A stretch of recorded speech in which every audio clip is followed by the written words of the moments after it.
bottom up economic model margi kachel koda kaka ginyalo rang wechegi mag somo mondo chope yo moro makare.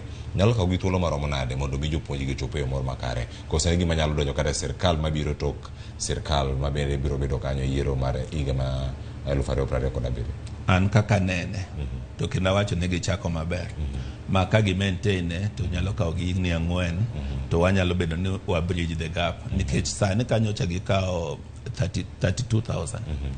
Sani gichako gimedo 22,000. Mano gin 54,000.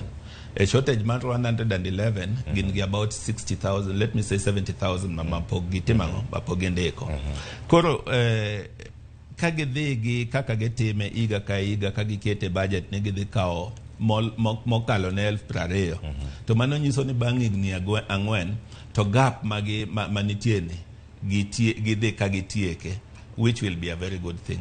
Ma wan be koro wabiro ng'iyogi kik chop ndalo ma gibiro wacho niya gigombo ni mondo gikaw to omenda ma gikepogo onge.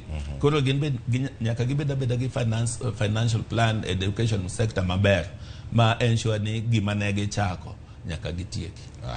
Erokamano ahinya kuom lere yo makare. Nyakoromo gi jwange thuolo ni bende yeno mondo wakaw yo masani ntiere ote mantiere kar kanyo ma wuoro waduogo mondo mi wasomgi ka wadhi nyime. Tielo mar ariyo wachako kanyo omenda ne sikunde osechopo kama chalo nade. Kasane sikunde mag JSS kata Junior Secondary School osedo